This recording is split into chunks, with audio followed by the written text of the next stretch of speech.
look for different programs, and so we decided we were all going to move on. And that's when I retired from managers. And I said, well, this is a good time for me to take a break. But at that time, when that ended, this new agency that was taking over the new contracts had contacted some of us and said, and one of the ladies that I had known for years had said, yeah, you should apply for one of these jobs. So I said, well, maybe I'll do that. And I went and I put my name, applied, had an interview, everything went well, but I didn't get hired. And later on, I found out Lloyd was able to tell me why I didn't get hired. I didn't get hired because this lady that I thought I really knew, who was at all of our meetings, she had said that she wasn't pleased with how I had treated. I didn't do enough to help some client. And because of I had a client once who had cancer, and she said I didn't do enough to help the client. And so she wouldn't recommend me for being hired for this position. And she was the one who was going to supervise this program I was in. And that was a little bit disappointing, because you're going to look at my body of work and take one case to say that I'm not doing a good job. Plus, you didn't even talk to me or anybody else about my intervention with this family. I'd go see this lady every week, and every time I went, she had just come from chemo and she was tired, and she would say, I really, so I was trying to be sensitive. We usually spend an hour and more with people, but if I come to see you every week and you tell me how you feel and you're not up to it, I'm not going to press that. And I would document every time I went, I saw Doc originally today and he wasn't feeling da-da-da-da. So to use that, to me, wasn't fair. But here's how things work. Even though she didn't hire me for that program, was a blessing, I was still able to enjoy a year and a half off. And now I am the team lead for the same program that she didn't hire me for. Wow. a year later, and they called me. So now this lady had a nervous breakdown, by the way, lost her job. She doesn't even work right now. And the other people in the call and asked me if I'd come to work for them. So you never know. But the Lord knew I needed that good year and a half off. Yeah. He knew it was time for me to take a break. And she's not even working anymore. She had a mental breakdown, and they had to let her go. Wow. So, incredible. Yeah. Bob, welcome, man. Bob Cochran. It's just Spencer and I this morning. Yeah, man, you get to join us, man. Everybody else is getting ready for the community outreach. We're just sort of exchanging notes here. Where's everybody? We have this community outreach today in Niles. So I know they're working on that. Oh, that's this week. Yeah. Okay. Yeah. Well, look, when you announced Dr. Reggio, I knew where I was going to be this morning. Okay. We knew that. And there was no question where my spot was this morning. And happy Sabbath. Happy Sabbath, Bob. It's good to see you. Good to see you. Yeah, we're talking about how people sometimes, in the case of Joseph, they try to do you in. They may write a bad report against you. But somehow God is able to take that thing and just turn it around in your favor. Have you ever had an experience like that, Bob? Hey, Pastor Reggio. Not me. Hello, Sharon. Sharon said to tell you good morning. Good morning. Sharon said good morning. Good morning, Sharon. Sister Cochran. Good morning. How are you? We're doing well. This is Brother Applewhite. Brother Applewhite again. Okay, we got 4 of us, all men here. Yeah, this is a strong church. All right. Well, look. I don't know where you are in the lesson, but I know there's a question. We're not started. Okay, there's a question. It's farther down the lesson, but I didn't want it to be overlooked. And that was, it brought out in the lesson about forgiveness to the extent you forgive people even when they're dead. And I'm having trouble with that. Yeah. I'll get to that. They don't know any difference. I'll get to that. Oh my! I got some comments on that one. I get to that. Yeah, you can forgive them even though they're dead, because remember, the forgiveness is about you, not them. Yeah. So that's why. But we get to that. Okay. So Sunday's lesson, we're talking about facing the past. And so I want to begin a question here to the four of us here. So how do you face the trauma of a painful past? Most people, and you guys, especially Spencer, you deal with this a lot in your work, where you deal with a lot of people who maybe undergo abuse, sexual abuse, physical abuse, and the stuff is so painful that they don't want to revisit it. They don't want to talk Right. about it. But the problem is that the wound is there, it's not being healed.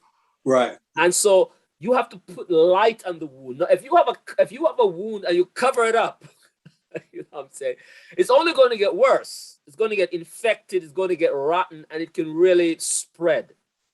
The same thing psychologically, you know, when you have a wound like that, it needs to be exposed to the light. You need to go and deal with it. You can't simply cover it up and hope that over time it will be healed. Right. So I'm throwing that out for our discussion, gentlemen.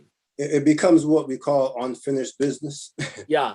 And it will hinder every other aspect of your life when you don't address past trauma and pain. Past trauma. Some people get stuck at a past trauma and they never move from it. Absolutely. And their lives are still being affected by that rape or that abuse that they had 20 years ago. Absolutely. So how do you deal with the pain of past trauma? How do you face it? Yes, go ahead, Bob. Well, a question I would have is, can you do it yourself? Wouldn't you need to involve somebody else? Because even in some cases, I wonder if you bury it so far that you may not even recognize it. True. Yeah. No, when you're talking about severe trauma, as you mentioned, Doc, whether it's some kind of physical or mental abuse, you really need professional help, because that's a journey that you can't take that journey. You can't heal yourself.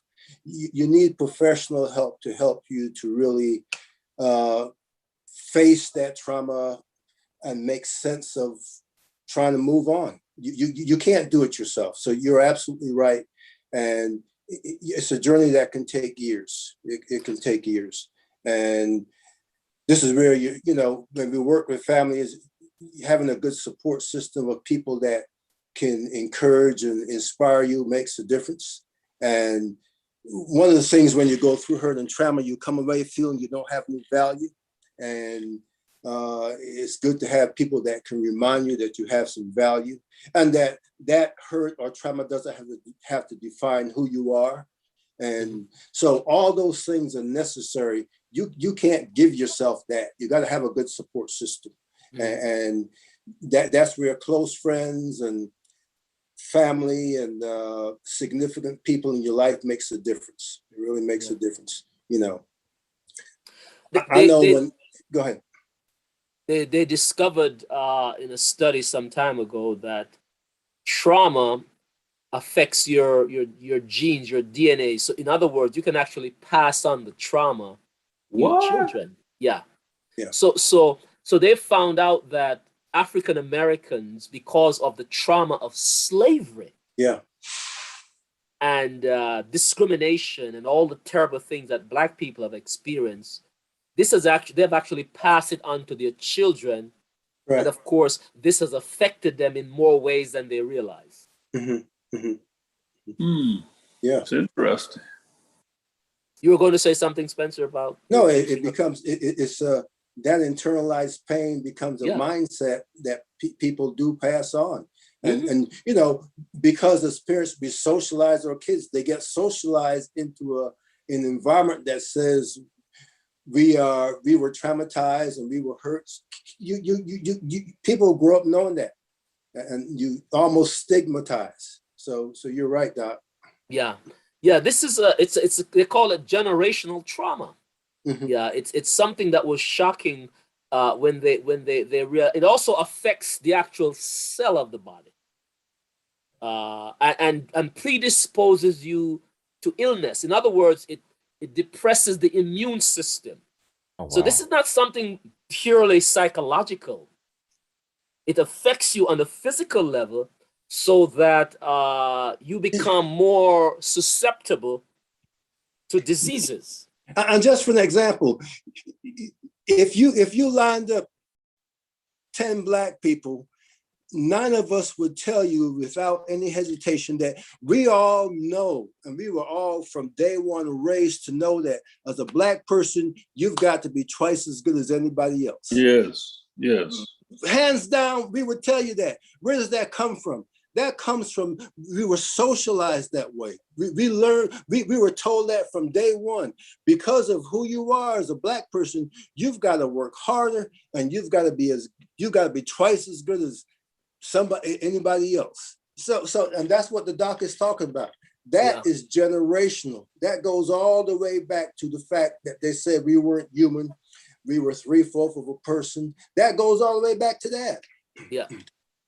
So 13 years after these brothers had sold their brother into slavery, they're now face to face with the problem. And we know that when you don't deal with these situations, they don't go away. They're still thinking about it. And so Joseph is going to try to test them. We know from the example here, he's going to try to test them to see whether or not they have actually dealt with this particular issue in their lives. But the fact is, your past is never really past. You know, one writer, your past is never really past. Is very present with you, and that's the reason why we there's a need for you to deal with it.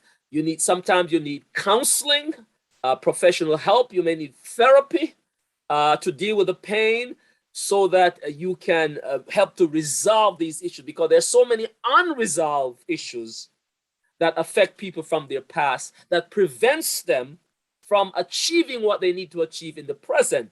Why? Because they're still wearing the past like a ghost or like a something around their neck. Mm-hmm. All right. Any thoughts before we move on to Monday's lesson here? So we're going to talk about forgiveness. So the question is, how do you move on from the traumatic past? That's really the question. You know, what are the ways? How does one, for example, forgive when you have experienced sexual abuse, physical abuse? How do you forgive the perpetrator? Here and as I said, Joseph's life is a blueprint. It's a blueprint for us to dealing with trauma, dealing with forgiveness. So judging from the life of Joseph, according to Monday's lesson, how does one forgive when you are exposed to this kind of trauma? And in the case of Joseph, his brother, they tried to kill him. They put him in a pit. They sold him.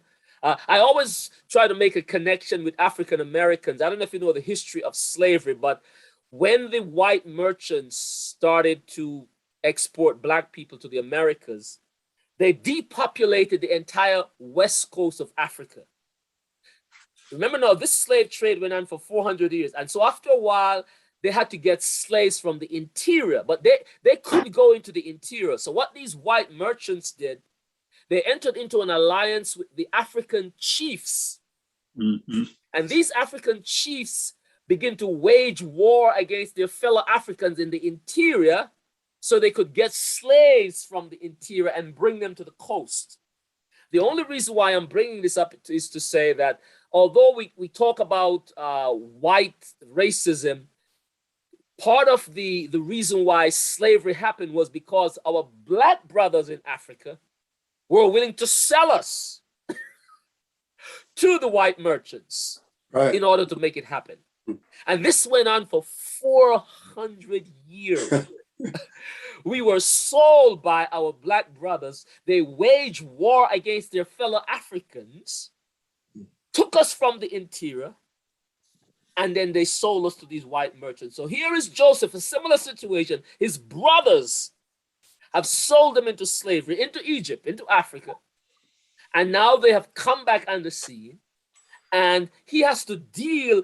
I can imagine, just think about all of the emotions, the feelings that are flooding in the mind and the heart of Joseph as he sees his brother appearing there in Egypt. Talk to me about that. Well, oh my goodness. I haven't experienced something as devastating as that, but personally, I have dealt with a wrong from a sibling. And I can tell you that a very good friend of mine recognized that I was still dealing with it. And it was a number of years later. And this friend of mine, I'll even call out his name, Nate Houston. He told me that I needed to forgive. I need to forgive them. I was like, but they didn't ask for forgiveness. Why do I got to forgive them if they didn't ask for forgiveness? And he's like, the forgiveness is not for them per se. It's for you. So you can let it go. So you're not still dealing with it.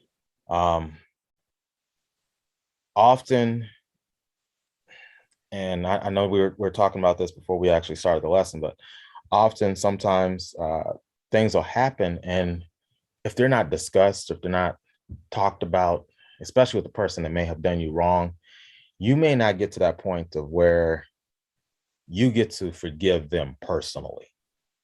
But the forgiveness is something of releasing and letting it go and letting God deal with it. And in so doing that, I'm gonna be honest with you, I had washed my hands of my sibling. I was like, I don't have to deal with you. You don't exist. But in forgiving, through the years, I've been able to deal with them on a different level, to where the wrong was done, but we're going to move on.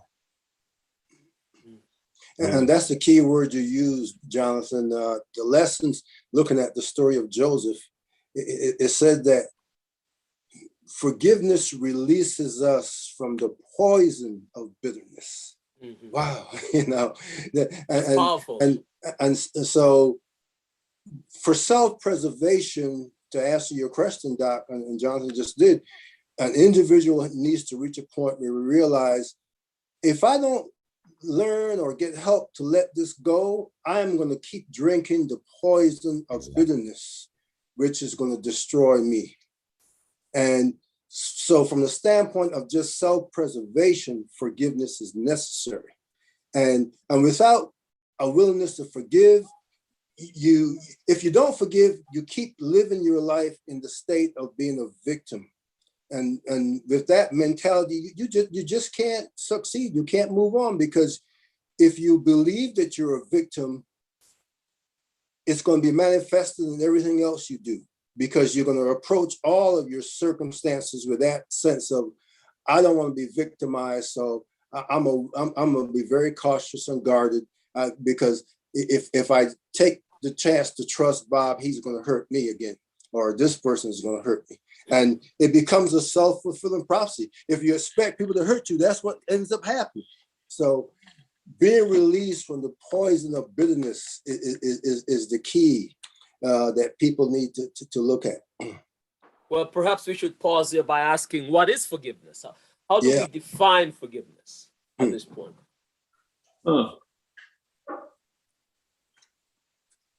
Forgiveness.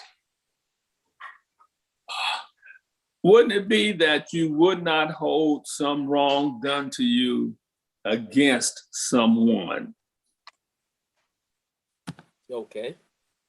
But I will emphasize at the same time, maybe people don't think about it anymore, but I used to hear the phrase, forgive and forget. And I've always said that was a foolish phrase, because God gave me a mind to remember. I can't forget what you've done, but it doesn't mean I had to hold it against you because I can't forget. All right. I mean, over time, I guess some things, they get so far away from us that we do forget. But for sure, you don't have to hold it against somebody, even though you do remember. If I can use just one example, I mean, this is by no means traumatic, but I entered a contract with my good friend Barry Smith, and he bought appliance from me, and we agreed on how much I would pay per time frame, X amount of dollars per month or something like that. Well, anyway, I fell short of my contract after been into it for a couple of months or something, and I felt bad to the extent that it created a barrier between us, and I didn't want to see him, I didn't want to face him or anything like that. But it was interesting. We eventually got that resolved, and I told him, man, I'm sorry for what I did. What was interesting, he had forgotten. He didn't hold that against me. He said, man, he didn't even remember that I still owed him money. And sometimes we create a situation that let it fester because we don't let something go and we don't resolve what part we can resolve and let it go. And needless to say, that guy, I gave the man his money at that point, and we're the best of friends ever since. That's all right. Doc, I like the definition of what is forgiveness, and the Teacher's Quarterly. It says, forgiveness is an attitude of grace towards those who have wronged us. Mm-hmm. Wow, that's incredible. It's an attitude of grace towards those who have wronged us. If you show grace towards somebody, that's not bitterness, that's not anger. It's an attitude of grace towards somebody who has wronged us. That is powerful. I saw a story. Go ahead. I saw a story of a lady who said that this guy had committed this crime, and she testified it was him, and it was on NBC. The guy Holt, that does the evening news, had shared the story, and this guy went to prison for 14 years, and then the DNA showed that he was innocent. And this lady, all these years, she lived with that guilt, and she asked to see him because she wanted to make this right. She was so sorry that she had falsely accused this man. And she had no idea when he would come into the room how he was going to respond to her. And when he came into that room, he was able to hug her and said, "I forgive you." And he showed her so much grace. She was just blown away. Can you imagine? Falsely accused, you go to prison for 14 plus years of your life, and you come to the person to say, "I forgive you." That's grace. Spencer,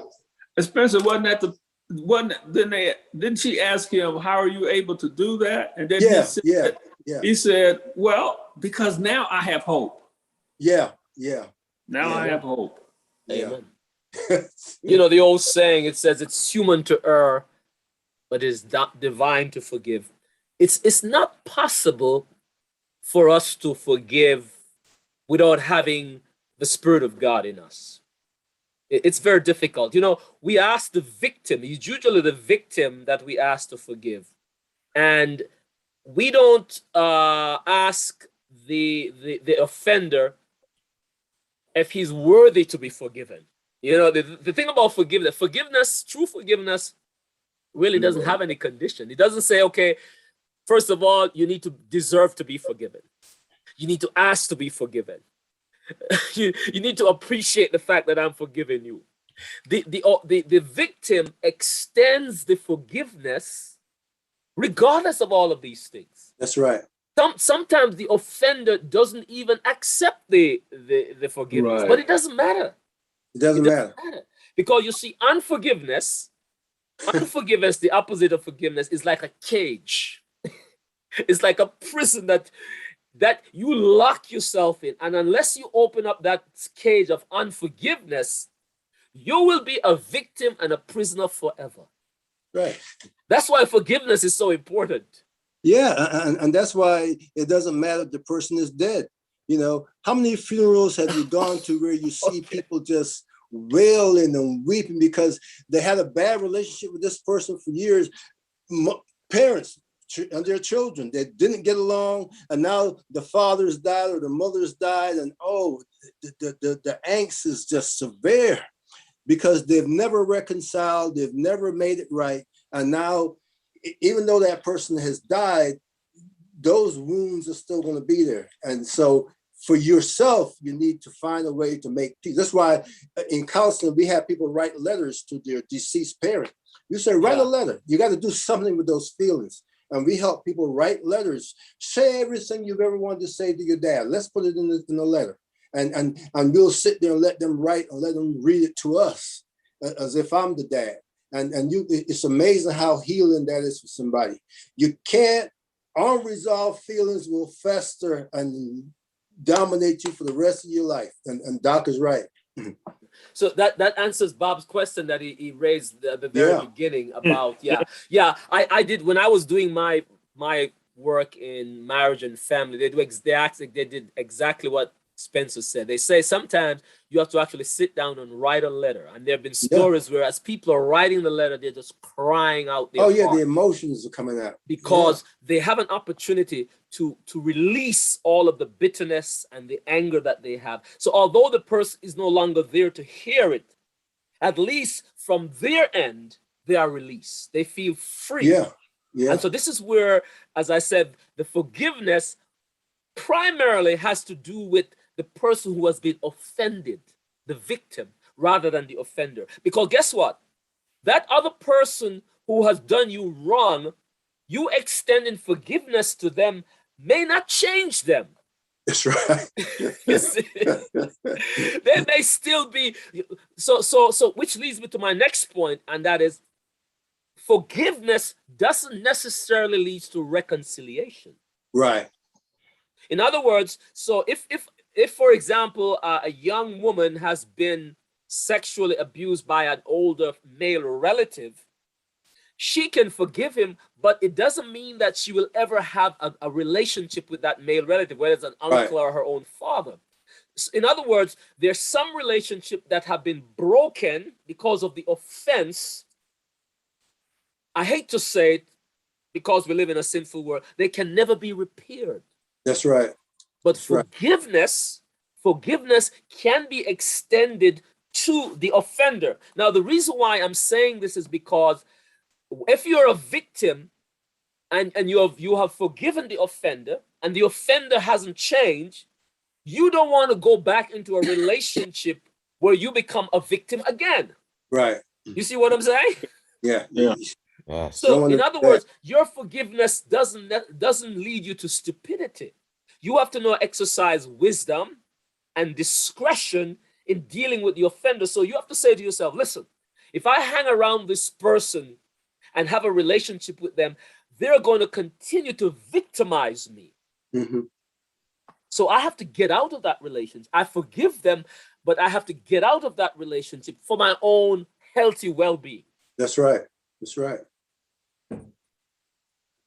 That's absolutely correct. Forgiveness doesn't necessarily mean reconciliation.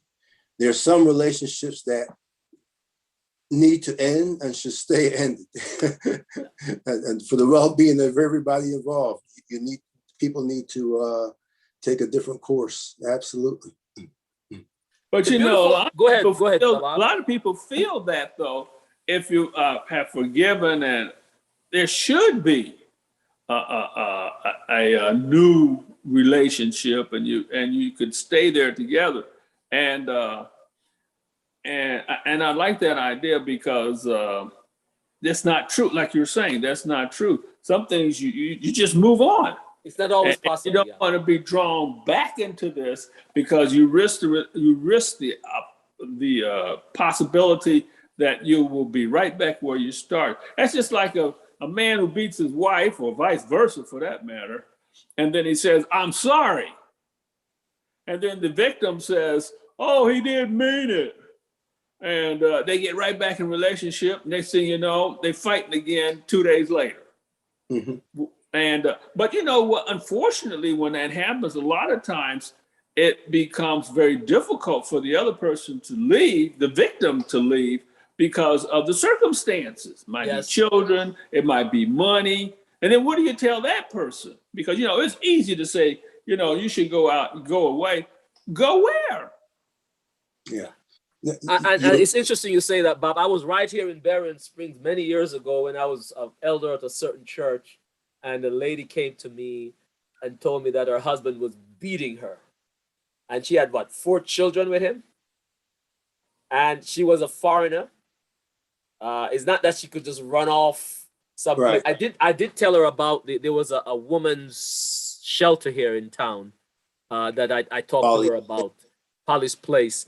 But unfortunately, it's not always this world is messy. Let's be real, folks. This is a messy world. Yes. It's not always possible for a wife, for example, in a situation like that, to just run off and leave with her 4 small children. Her husband is the only breadwinner, just as the case you're talking about, Bob. Where do you go? What do you do? Yeah. No, it's not that. It's not simple. It's not easy. It's not simple. It's not complicated. However, in the case of Joseph and his brothers, the beautiful thing about this particular story is that not only was he able to forgive, but he was able to bring about reconciliation. I don't know if you guys read the story of Joseph and notice that Joseph was a crying man. Joseph was a crying man. As a matter of fact, I noted Joseph cried more often than any other biblical character that I know in terms of where the Bible actually points out the different occasions. You go back and read the story of Joseph and notice the times when he was crying. The Bible actually noted when he first saw his brother, when he saw them for the first time, he was so overwhelmed that he went in an adjoining room and started to cry. And there's several other instances afterwards. He was crying. Yeah, he cried when he was in the pit. He cried on his way to Egypt. He cried when he was thrown into prison. He cried because when he saw his brothers, he cried because he felt bad for them, because it says for years they lived with all this guilt and torment of what they had done to him. And so they were shackled by their actions, man. There was no rest, no peace for them for all these years because of what they had done. Now, let me ask you a question, Spencer. You think Joseph had forgiven them before they actually came back to see him in Egypt? That's a good question. I don't know. I don't know. The only thing I do know is, as we said earlier, he was able to find rest and peace in his circumstance because he believed God had a plan for him. But I don't know what his thoughts were about his brothers. If he, it says he refused to drink he released himself from drinking the poison of bitterness. So because of that statement, I believe he had thought about them, and at some point he may have said, Lord, I forgive them for what they did to me, because I'm going to trust you. Yeah. So I would probably say he most likely did, since he didn't have any bitterness. The reason why I'm asking this is because, you see, it is the victim that has to initiate the process of forgiveness. Right. You know, and carry through with it. You know, the perpetrator of the crime, very rarely do they come to you and ask you to forgive them. Sometimes they don't think they have wronged you, you know. Or they continue their wrong thing. So the victim has to initiate. I believe that long before they showed up there in Egypt, Joseph had already made up his mind to forgive his brother and to release himself from what I call the prison of unforgiveness. I have a question. Yes. Go ahead, Bob. Is it necessary for the victim to make the perpetrator aware of the fact that they've forgiven? Because it's almost as if to say, I'm better than you, and I want you to know I'm better than you because I'm coming to you to forgive you. So, or is it truly are forgiving them and feel sorry about the matter, and you just go ahead and do it, does the perpetrator have to know? Hmm. That's a good question. I think in some instances it's good for them to know, because in the case here of Joseph, remember, after Joseph's father had died, Right. they still were afraid Yeah. that Joseph would take revenge Yeah. on them. And Yeah. Joseph had to in fact, he cried again. He cried. Joseph had to let them know, listen, I have forgiven you. Yeah. In other words, sometimes the perpetrator himself is in a prison because of the guilt that has come to him because of what he has done to you. And Right. so by extending forgiveness to him or her, that can help him also. It doesn't have to happen every time, but sometimes it is helpful. But you're not doing it obviously from a sense of pride that you're better than. Of course not. But remember, no, you're doing it because of your own need for yourself to be released from this prison and to be free yourself, to not drink the bitterness that Spencer talks about. But so you come to that person, of course, in humility. But yes, sometimes, yeah, it's good to let them know. Can I use one more example? Yes. When I came down here to Alabama, I never lived in the South, okay? All of my my thoughts and what I think about the South is based upon past. And the past is not good as far as I'm concerned in the South. And so I came out here with preconceived ideas to the point where I was very hesitant about, white people down here. And but then as I moved through and met people, etc., I realized that my thoughts on the matter were incorrect.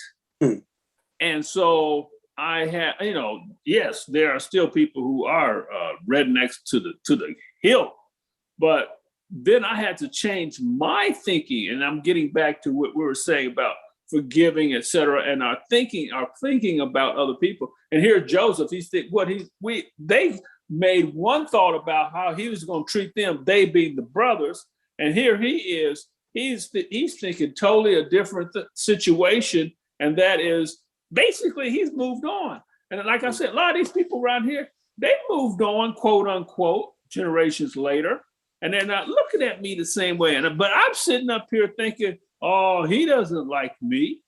Are they like? Do my neighbors next door, are they going to accept me in terms of being in their neighborhood, etc.? So there are, like you say, until you get some things out, there are a lot of misgivings that we may incorrectly have. Yeah. Well, let's finish up our lesson today by reading Genesis 50:15 through 21. We're going to tie this up. Basically, we're going to show one last point here, the connection between forgiveness and rest. Genesis what? Genesis 50:15 through 21. We talk about the experience, but just reading the verses here is helpful. Genesis 50:15 through 21.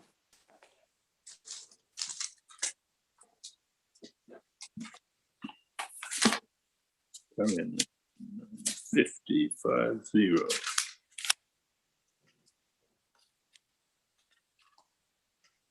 Says when Joseph's brothers saw that their father was dead, they said, perhaps Joseph will hate us and may actually repay us for all the evil which we have did to him. So they sent messengers to Joseph saying, before your father died, he commanded, saying, thus you shall say to Joseph, I beg you, please forgive the trespasses of your brothers and their sin, for they did evil to you. Now please forgive the trespasses of the servants of the God of your father. And Joseph wept when they spoke to him.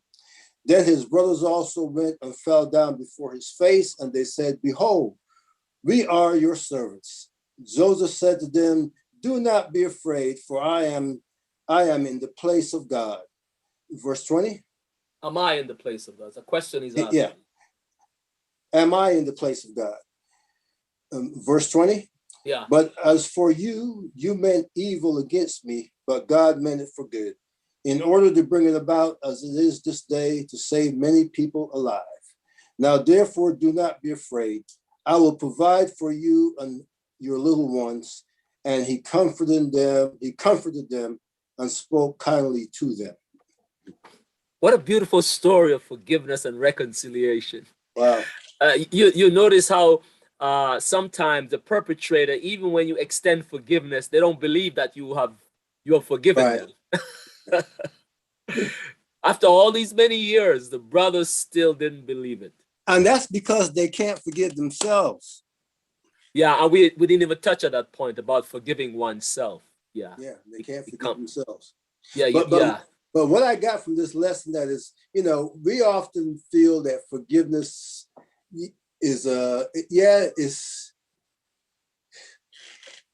forgiveness is not entirely, the lesson made it clear that for the Christian, forgiveness is something that we should be willing to do. Well, Friday's lesson says it best. It says, nothing can justify an unforgiving spirit. He who is unmerciful towards others shows that he himself is not a partaker of God's pardoning grace. We can't say we're following Christ and trying to have his character and not be willing to be forgiven. Yeah. So in other words, what you're saying, Spencer, forgiveness should be a way of life. For the Christian. For the Christian. In other words, you need to have forgiveness ready in your back pocket before the offense comes. You need to have it ready. It's going to come. Somebody's going to offend you at some point. Somebody's going to do you wrong at some time. But because you're a child of the King, you have forgiveness ready to deal with whatever situation. But we often say, I'm going to follow Christ, but when it comes to forgiveness, we kind of want him to take a back seat. This is about me, Lord. This is my personality. This is who I am. We say all these things about this is how. No, where does Christ come in? When we get hurt, he goes out the window and it's all about, man, this is how I'm going to deal with this. All of a sudden, it's all about me. And that's the challenge with forgiveness. Can we surrender and give that hurt, that pain to the Lord and let him help us deal with it? And oftentimes we're not willing to do that because, man, Bob hurt me, man, I'm going to show him. He messed with the wrong person. That's the mindset we get. Go ahead, Bob. Or continuing that vein of Spencer, the person may say, well, I'm not doing any evil against you, so that's enough. Yeah. The problem that we sometimes face with forgiveness is that the wounds that we experience, they hurt the most when they come from the people that we love the most. That's right. See, that's what happens when we have close family friends, close family, or maybe a spouse. These are the wounds that hurt the most from the people who betrayed you, who you love. You slept in their bed with them. Their wounds are much deeper than the wounds from a stranger. And that's why when it was so difficult in the case of Joseph and his brothers. So unless we have the Spirit of God in us, we don't have the capacity to forgive. Only God can give us that special gift of forgiveness. And I want to close off by saying here, the connection between forgiveness and rest is that if you are not a forgiving person, you will be restless. That's right. You'll find this over anxious spirit. But when you learn to forgive, it gives you a sense of tranquility and peace. Absolutely. And we're not saying it's easy. We're not minimizing this. Absolutely not.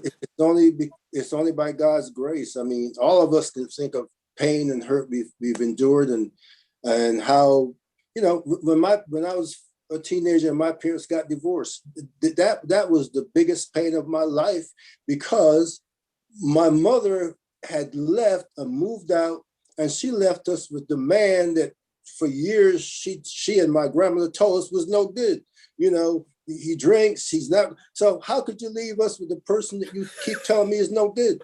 It took years to mend the relationship with my mother. It took years Wow. because that was mind blowing. How could you just, my sister and I came home from school, my mother was gone and my dad was sitting on the side of the bed crying. He said, "What are you crying about?" He said, "Oh, well, your mother and I got divorced today." Denise and I said, "What?" It was like, we had no idea. It took years to process all that. And so this stuff is by no means easy. It's never easy. And as I said, it's also messy. Yeah. And some of it is never resolved. We have to sometimes live with these wounds all our lives. But the beautiful thing about it is that the grace of God is available. The grace of Christ is available to help to heal all our wounds, take care of all our situations. Absolutely. Gentlemen, thank you for this dialogue this morning. It was beautiful. It was great. So always good to do the lesson, man. Bob, you want to take us out with prayer, please? Okay, our dear Heavenly Father, once again, we thank thee for another beautiful Sabbath day. Amen. And we treasure the gems that we learn from week to week through our Sabbath school study. And now, once again, another gem we've learned today and been reminded of how important it is to be forgiving and to be forgiven. But we know it only comes through you, by you.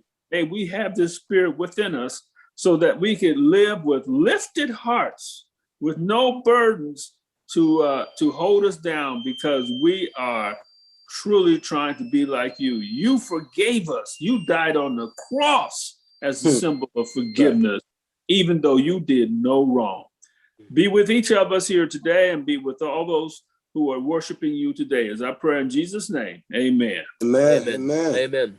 Hey, Pastor Reggie, I did have one